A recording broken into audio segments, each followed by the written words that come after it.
Welcome to another episode, and this one is starting as a sad episode. But what can we say?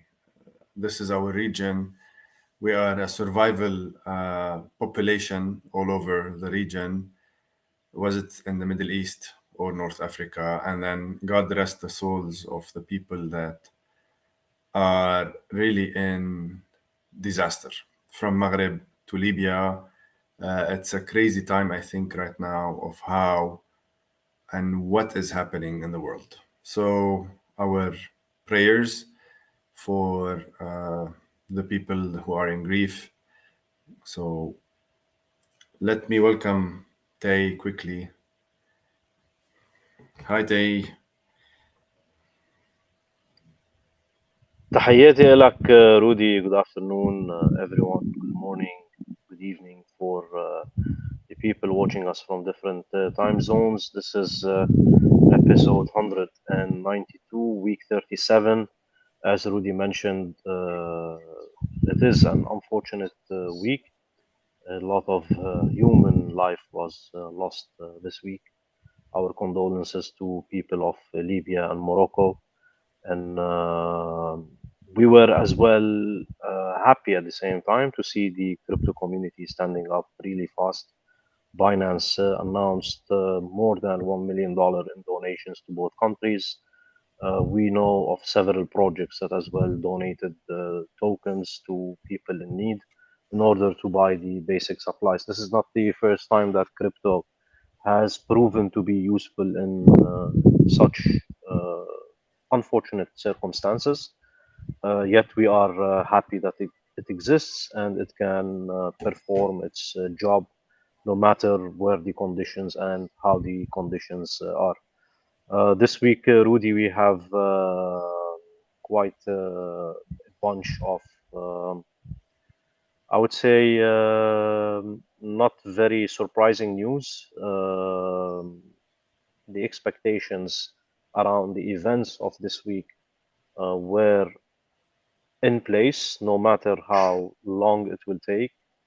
The actions that we saw this week happened, and we're gonna talk more about it during the Exactly. session. So, let's start our episode the usual way, and then we'll see you in few seconds.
So it's a special week, especially with how it is going, disasters. Let's try to make the best out of it and then understand how the world of blockchain can really help countries in bringing newer or different ways of maybe they weren't available before. The power of blockchain and cryptocurrencies is really important. Now let's jump a little bit on our second woman, Mina, top 25 woman in fintech, blockchain, and AI. She innovates. We would be more than happy if you know any lady in the Middle East and North Africa, especially now with this disaster, who is really in the suffering places. They are doing amazing work, shining on the blockchain or on fintech. Get them out here so that we can really do the appreciation. Um, you can go to the websites dxtalks.com and then you can find it there. On the other news, sorry for that. On the other news, we are really uh, always preaching about crypto fraud. Always make sure your identity is safe. I think Vitalik Buterin just now he got back his identity with a fraud, which happened in SIM replication, if I'm not mistaken, or SIM hijacking. So they created another SIM card with the same IME, and they were able to transfer the traffic from his mobile to another mobile and hijack his SMS one-time password, and with that, hijack his identity. So that was a very sophisticated hack. So multi-factor authentication in the case of SMS to your mobile phone has been proven to be not sufficient. That's why I personally adopt three ways of authentication, not just the username and the password and the multi-factor authentication on SMS. I always go for an OTP, which is offline available. So something you know, something you have, and something that we will be receiving.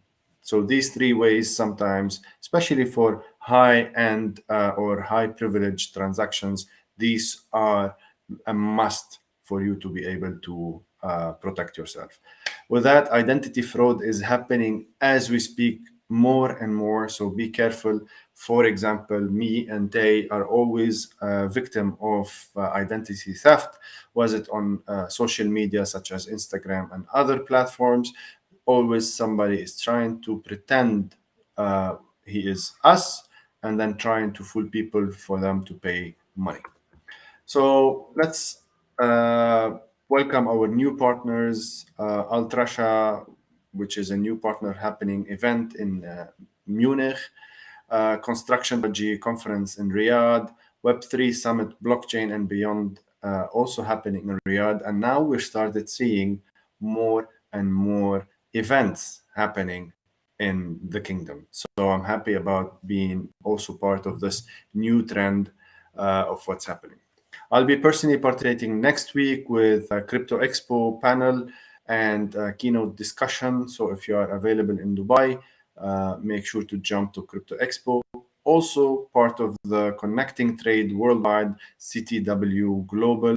I'll be also part of managing actually a panel on the world of technology and how it can really advance uh, the world of global trade. It will be happening in Dubai World Trade Summit.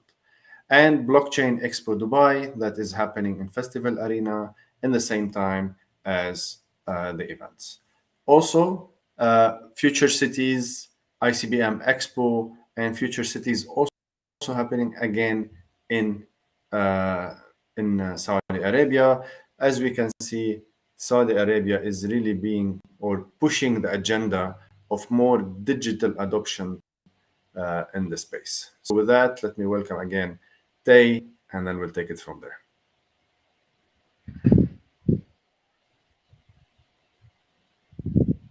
Thank you, Rudy. One more time, تحياتي everyone who is watching Crypto Talks. This is week 37, episode 192. Major developments happened in this week. As we said, we saw some actions that occurred. They were not surprising. We were expecting them. It was just a matter of time.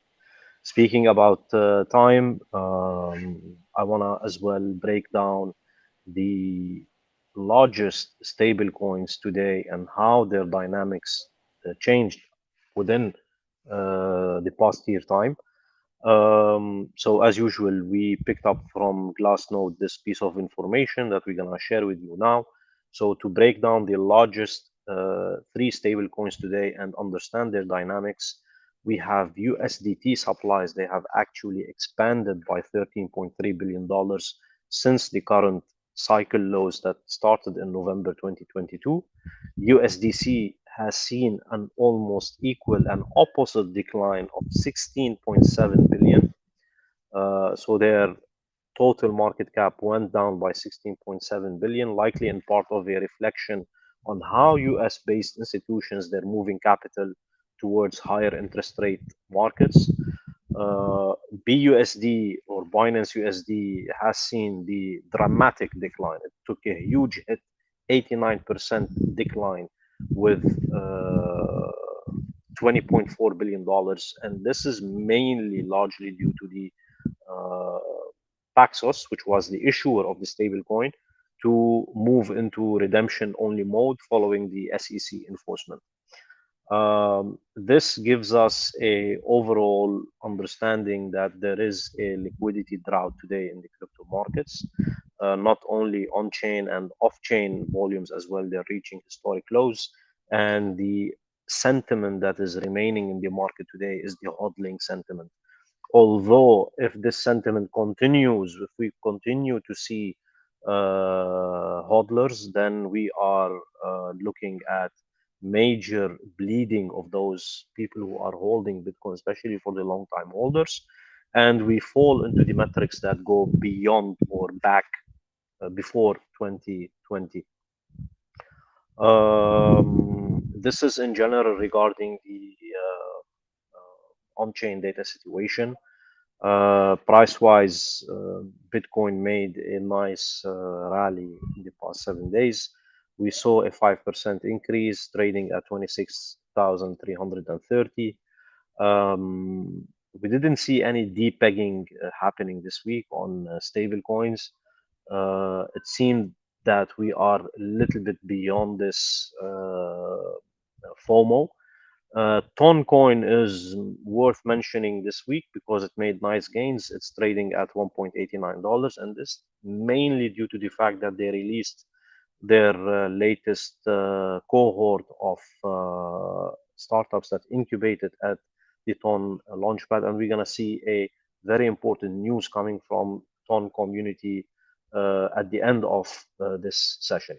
So, Rudy, back to you, and we can start our news today with Vitalik. Vitalik, and as mentioned, was SIM swapped.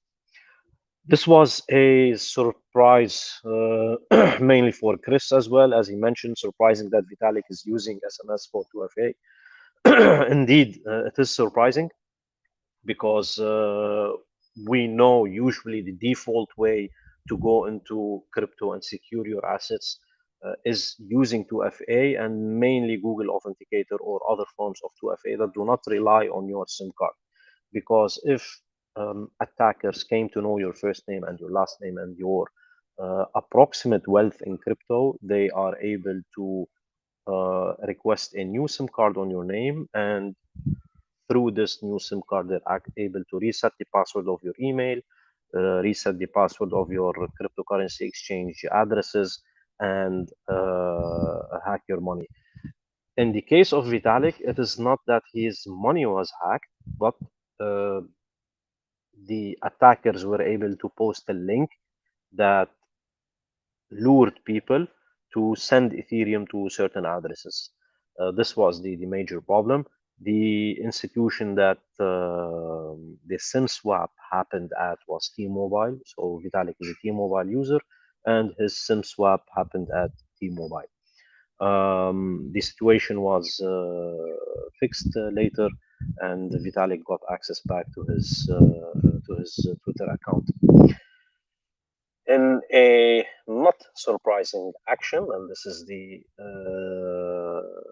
mystery we were building up to for many of you, I think it is old news because, sorry, it circulated widely in crypto, where there was talks about the arrest of the founder of Todex cryptocurrency exchange. In the early days of Cryptotalks, we covered this story when the founder took basically the money off his clients, and he fled Turkey. It was one of the large exchanges at Turkey.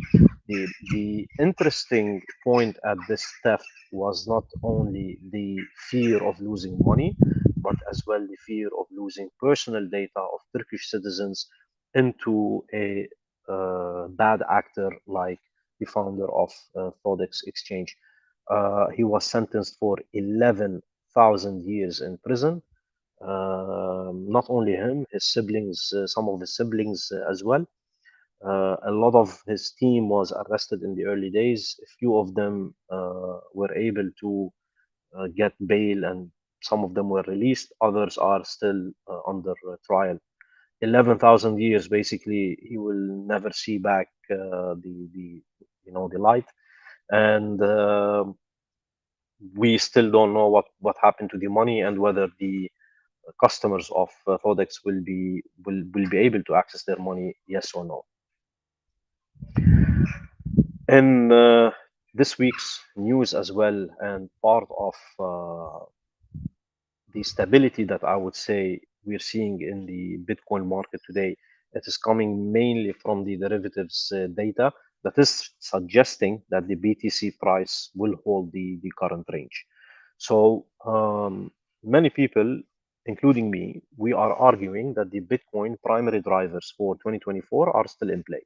So specifically, we're talking about the spot ETF. We're talking about the Bitcoin halving happening in April 2024, and we are as well looking at the immediate risks that the current players or the large crypto market players are undertaking. They are undertaking certain steps to reduce the risks and satisfy the Securities Exchange Commission or the SEC in the United States. So, with the case of Ripple, with the case of Grayscale, all these indicators for me and for many I don't want to say experts, but for me and for many people, we argue that those are the primary drivers for 2024. On the other hand, we have the Binance issue, we still have the Coinbase issue, and their legal litigations in the United States. There is as well the digital currency group and Barry Silbert, how they are going to come into resolving the declared bankruptcy in January 2023 with a debt that exceeds $3.5 billion. So, with those two drivers in place, the derivatives market is looking at the levels of $25,000, perhaps a support or a market low to drive the next bull run that will come from those drivers that we mentioned.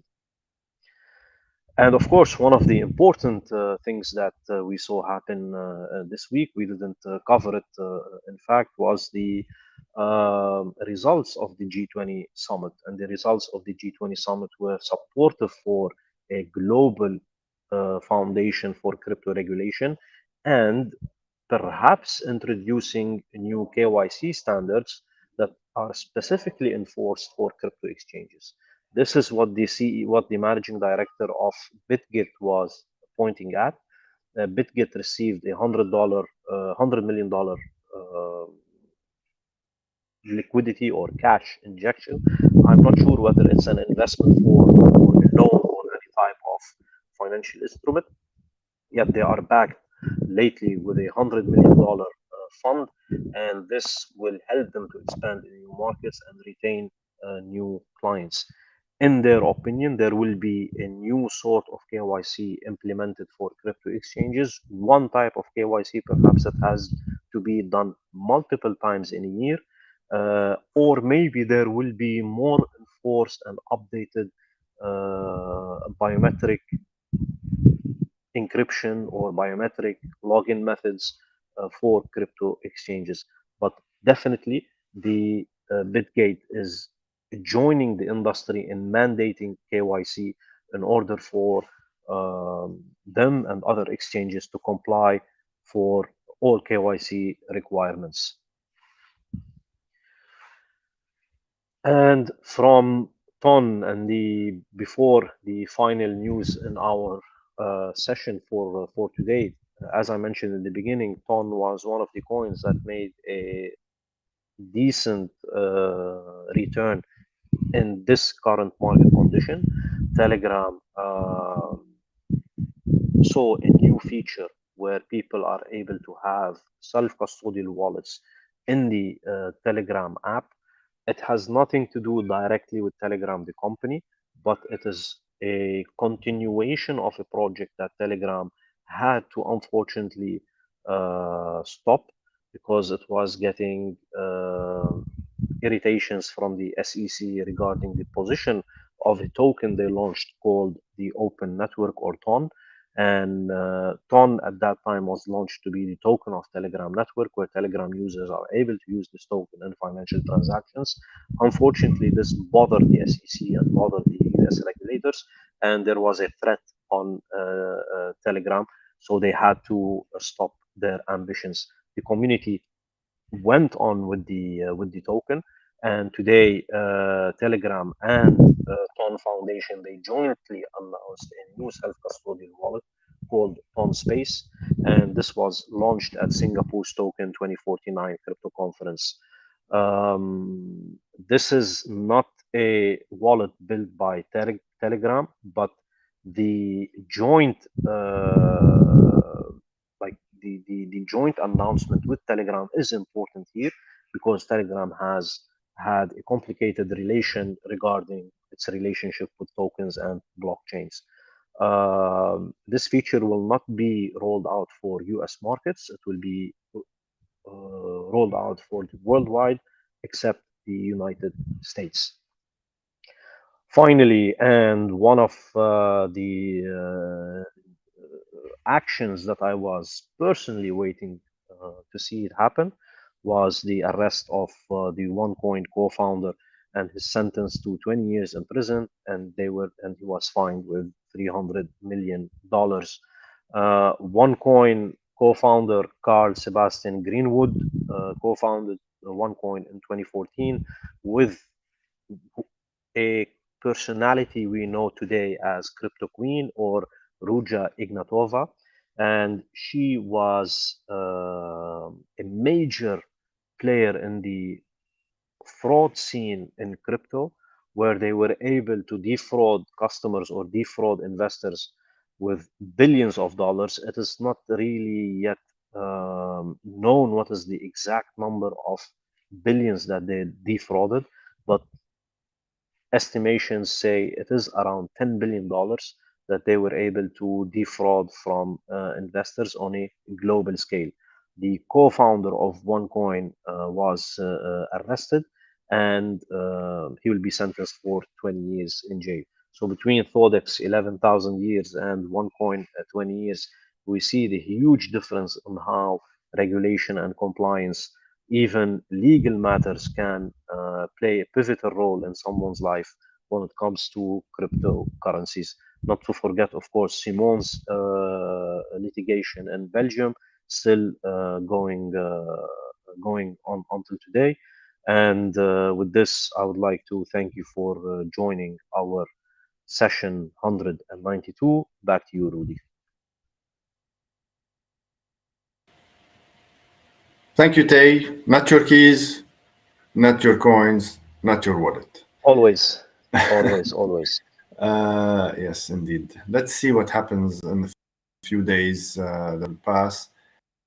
There's a lot of information, crazy information happening True. in the field. We're happy to see some of those bad actors are in custody or behind bars. Absolutely, absolutely, Rudy. Look, now we have SBF realistically behind bars. We have Do Kwon realistically behind bars.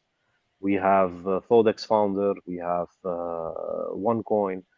Uh, so the swamp is being cleaned and cleared as we go day by day. And this action only points to the fact that if you do uh, bad behavior in the crypto space, you will be caught, you will be arrested, and you can take 11,000 years of jail time. Yeah, 11,000 is a number. It's not just. Don't No, we forget, thought that we thought that the last Bitcoin to be mined in 2140 is a long year to go through. But imagine this guy has to spend 11,000 years of his life in prison. Unbelievable. indeed. We just shared in the description and in the chat the link to join our community. Don't forget to subscribe and share. If you have any questions to Tay or myself, we'll be more than happy to respond. Uh, Always be careful, always do your part, and let's see what happens.